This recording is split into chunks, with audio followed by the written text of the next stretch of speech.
and welcome to another episode of The Gifted Table. I'm so delighted that you have decided to pull up a seat to see what we're talking about today. And as you know, I am always in the presence of greatness. And today we are speaking with the beautiful, the amazing Jua-Nita Houston. And today we're going to talk about vision and what that is. And do you see what I see when leaders create a clear vision for their team?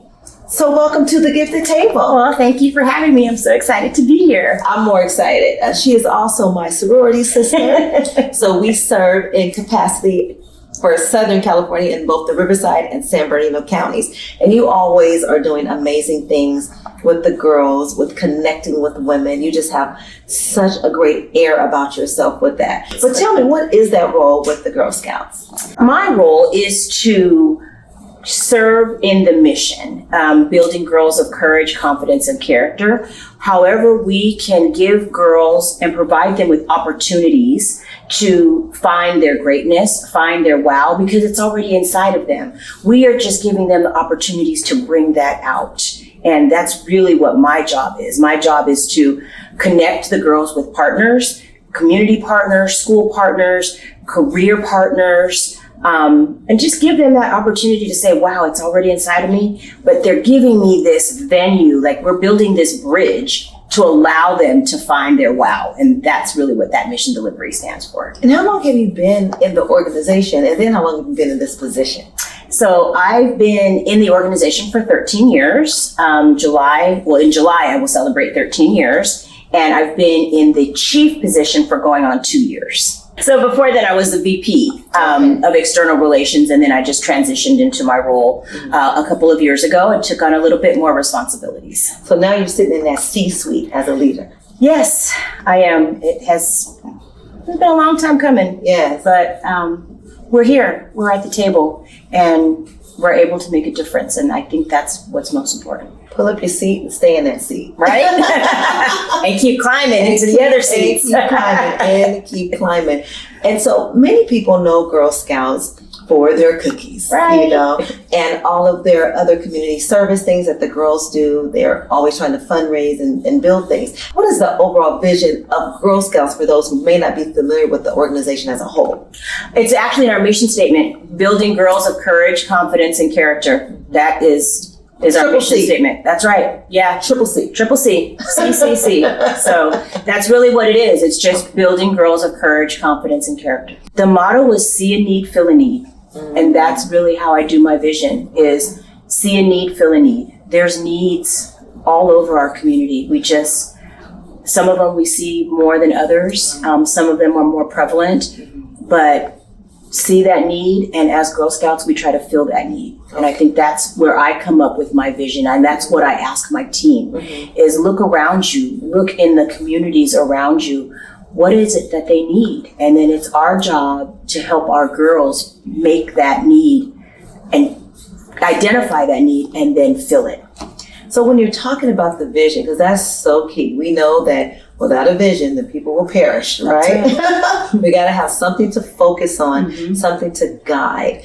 Does your vision for your outreach and for connecting the girls and helping them to connect with mentors and people within the community, does it change from year to year? Do you keep the same vision? Oh, no, it always changes. It always changes because the needs of the community always change. So let's take the pandemic, for example. Our babies have suffered so much, mentally, socially, emotionally. So now a big focus for us is how do we help those girls that need that? So that need has shifted because while it's always been there, it hasn't always been top of mind and it hasn't always been the greatest need.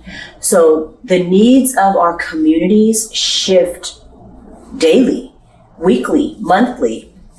And we need to make sure that we can focus on those changes, because without change, we can't grow.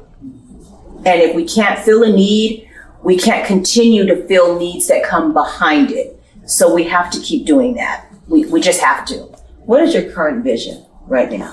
What are you looking to do? Currently, what sits for me top of mind is making sure that all girls see an equal opportunity, a welcoming and inclusive community within Girl Scouts. And that's my biggest work or bucket of work that I'm working on right now, is making our organization a place where all girls, regardless, race, color, creed, whatever it is, however you might identify, there is something here for you to help you find whatever is inside you that you want to bring out. That confidence, that courage, that character, it's inside you. And we need to make sure that every girl has the opportunity to find that.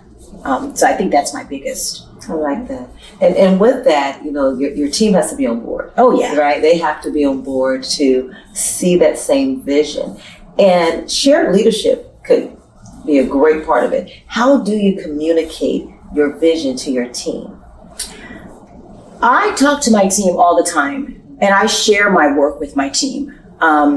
There's a lot of leaders that will say, okay, I'm going to sit up here and then my team's going to do everything that's down here. That's not me. And my motto with my team is, there is nothing that I will ever ask you to do that I would not be willing to do myself. Whether it's, cleaning the bathrooms at camp, cooking dinner for my staff, working events with my girls, or what have you. There's nothing that I will ask you to do that I would not be willing to do myself. And I think that allows my team to say, we're equals, and you need that. They have to be vested, and they can't be vested if you don't allow them to share the work, share the opinions, give the ideas, and actually be hands-on with you. So you have to give them a venue and the comfort to be vested. Right. And that's how you get that. You can only get that if you're working side by side. You can't get that if you're way up here, because they're never going to make that connection with you. And that's important. Like, how do they share a vision that they can't see? And they can't see a vision if you don't connect them to the vision. Mm-hmm. And I think that's an issue that a lot of people have, is that they're so worried about, I'm up here and they're down here, but that's really not it. Because for me, at the end of the day, everything we do is for the good of the girl, period. And that's what I need to have everybody see. Girls come first. That's right, girls come first. That is. And what you just said, it even goes beyond shared leadership. What you just spoke about was servant leadership. You're going to serve alongside with your team. Right. And when they see you modeling that, then they understand. That's with any leader. When they see your actions, as opposed to just hearing your words, mm-hmm. that makes a big difference. Have you had an experience where you had a particular vision, but your team brought in something else? Their glasses had a different view right. of what they wanted to see as well. Those times have been few and far between. Okay. And I think it's because I start with my team from the ground up. I don't say, we're going to do this, and I've already done A, B, C, and D, and then I bring them in, at the very tail end, and then have them work. No, it's a team effort. There's no I in team, and we work as a team. All of my departments work together as a team. One cannot function without the other. But there have been times, there have been times where it kind of came out different than what my vision was, because, my vision may not be everybody's vision. And there are different interpretations of vision. And what I had to tell myself was, I trusted them enough to go with the project. I have to trust them and respect them enough to accept the outcome of the project. And I think a lot of times we don't step back and we don't do that. Like, if you give somebody a job and you say, hey, this is now yours, it's your baby, you take care of it. I have to be comfortable enough to walk away in giving that to them, but then I have to be comfortable enough in accepting what they bring back to me. Their outcome. And maybe we can mesh the two visions, or maybe sometimes Jua-Nita just has to say, okay, that's not what I expected, but it's going to work. And it's done. Yeah, and it's done, and let's go with it. You know what I mean? Yes. Let's just go with it. And 9 times out of 10, my vision may not always be the right vision, and I have to accept that, and they may feel very strongly about their vision. So, hey, you know what? Sell me on it and let's go with it. And as a leader, you have to allow for those instances when they happen. But if you start from the ground up, you don't ever really have those problems. But that's huge. That is huge to even say that. My vision, this is what I saw. Mm-hmm. But what I see in you and what I see you bringing out is so much bigger and greater than what I even initially envisioned. Right. When you allow people to take risks, mm-hmm. when you give people the ownership without the micromanagement. Absolutely. You'll be amazed at what they would do. Right. So what's been something challenging for you, I would say, while you've been in this position and looking at, what's to come, that it's challenged you in a way to where it's stretched you? My passion is helping children that are like me. And when I say like me, I mean Black and brown children. And we all know that Girl Scouts has not always been inclusive or welcoming to Black and brown children. And so that's a stereotype. And for me, coming into an organization where Black and brown women are still the minority, making sure that they know, my counterparts know, that this seat at the table is my seat. And it is a seat that will make change. Regardless if you like the change or not, I am going to pull, drag, push us into the future. And that is one that is all inclusive. And I think that has really stretched me, because sometimes it tries me and sometimes it breaks me down, because I have to fight to even feel that I belong. And that's hard. But then I look at kids like my own, like my daughters, and I say, I fight for them, because they should be able to walk into an organization such as this and sit down at that table and say, here I am, let's do this. And unfortunately, right now, they can't. So that does stretch me and it tears at me, but in a way that I know that, you know what? I'm gonna walk out of here today, but I'm gonna walk right back in here tomorrow. And you know why? Because you have a seat at the table. That's right. I have an opportunity. And you're pulling it up. That's right. Tight and close. That's right. And I hear and I see your passion. And you just said something that makes that I just got an inkling that your vision, though you told me earlier, your vision is to, and correct me if I'm wrong, to make this opportunity more accessible. Yes. For girls who might think it's not for them. That's right. Who haven't been invited. Right. Who don't see themselves or see women who look like them participating with the organization. Absolutely. What would you say the percentages are of women of color working within the organization and girls who participate? Oh, well, I can just girls that participate in our council. Mm-hmm.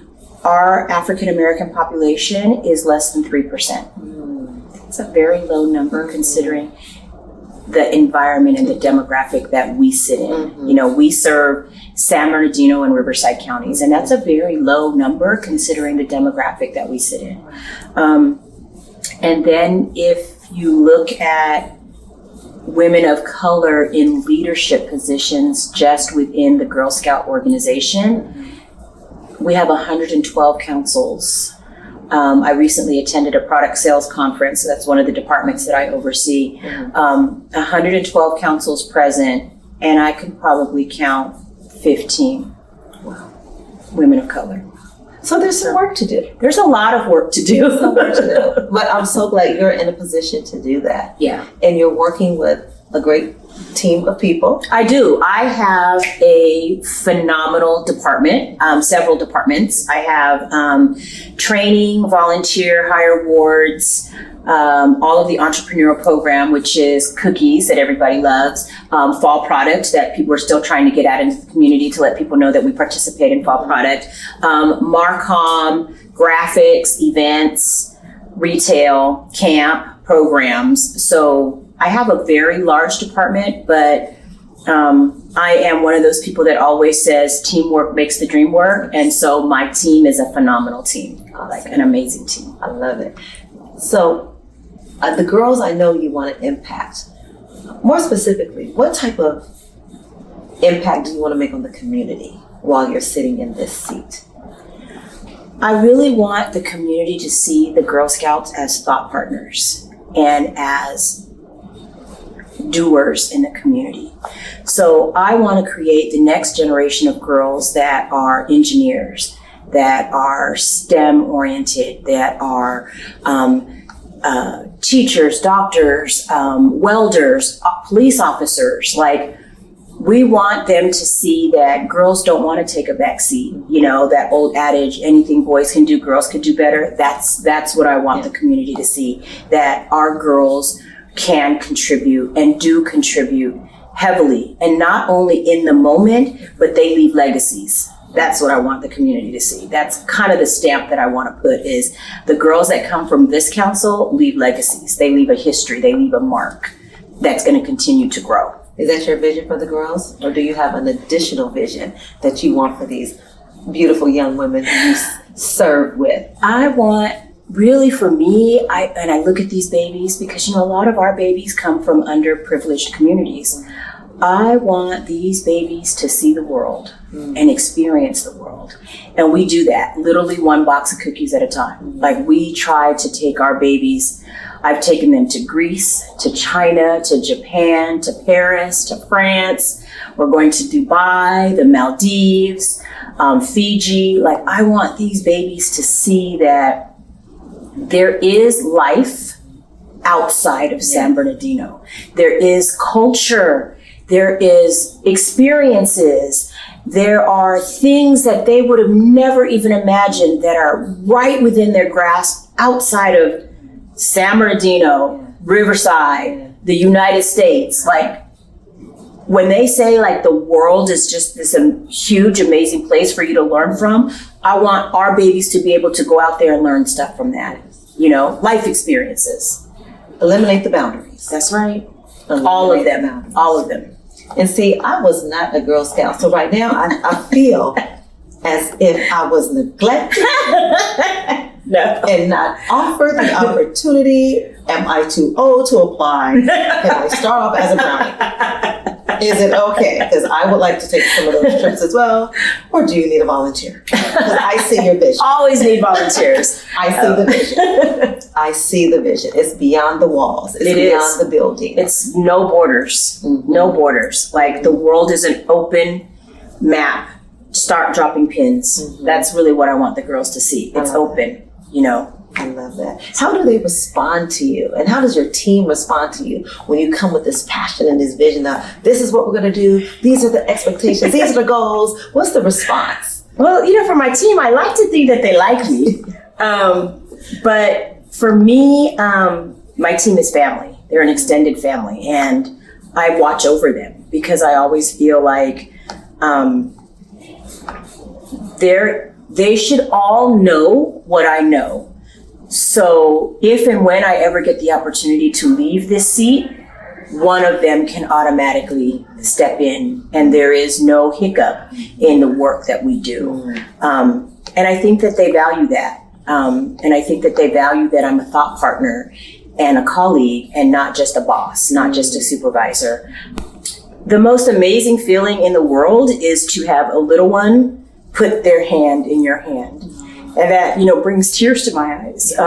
Or you'll feel little arms like wrapping around your legs, and you're like, and you hear, Miss Nita, Miss Nita. So in that moment, regardless of everything else that I do, I know that what I do and what my people do matter. Yes. And that's, you know, that's the most important thing to me. And the girls matter. And the girls matter. And they know they matter. They know so they that's matter. the thing. Like, they know they matter. Mm-hmm. That I will never be too busy. That it will never be too much, because at the end of the day, they will always matter, and we will always put them first. Mm-hmm. And I think, especially right now in this landscape, they need that. Yes. They need that. And you know, if I could do that for all of them, you know, my husband tells me all the time, you cannot take her home. She has a mom out there. And that's why this platform is created, for women like you to share your gifts and how you are gifting to others and planting those gifts inside others and creating this generational change of young girls who will become women Yes. who are going to make a change. That's right. You may not see all the things that you've planted in them, but trust me, it is growing across counties. It is. It is growing across counties. It is. Oh my goodness. Oh my goodness. So looking back, what would you have done differently, if anything, to prepare yourself for being in this position to start these visions and have it going? Let's see. I didn't think that I would run as much as I do. And when I say run, I mean be out with the kids as much as I do. And I find that I need that. I probably would exercise a little bit more, give myself a little more stamina, to be honest. I would be louder. In what way? In the communities, in our Black and brown communities. I tiptoed into it, and I used my daughters as guinea pigs, because They knew the role. yeah, Mama works at Girl Scouts, so we got to be Girl Scouts. Yeah. But I took my time in using them as guinea pigs. I tested the waters with them. But I think now, knowing what I know, I would start that journey sooner. I would not just timidly dip my toe in, I would jump in. Run to it. Right. Like I would fully immerse myself and the girls in that. And I would reach out more to our community centers to make this opportunity available. I think that's probably what I would do different. Okay.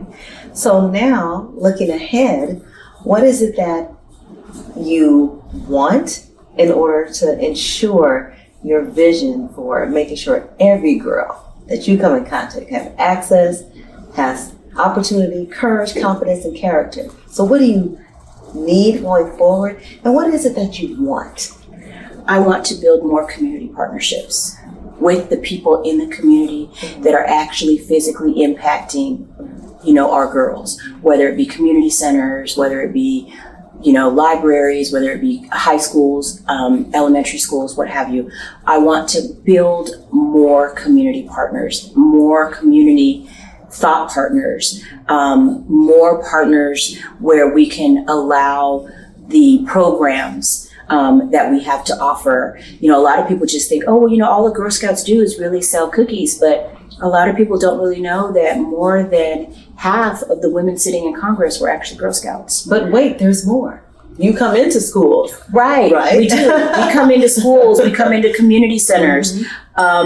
We offer environmental education. We offer camps. We offer, CPR. We offer college readiness courses. Like, there's so much stuff that we offer that the community doesn't know about. And we need to do a better job. Exactly. We need to do a better job in getting out into the communities and letting them know that there's probably a program for that. There's definitely a badge for that, but there's a program for that too. And if there's not, let's build one together. Let's build one together. Yeah. So that's what I want people to know. That's what I want the community to know. I love it.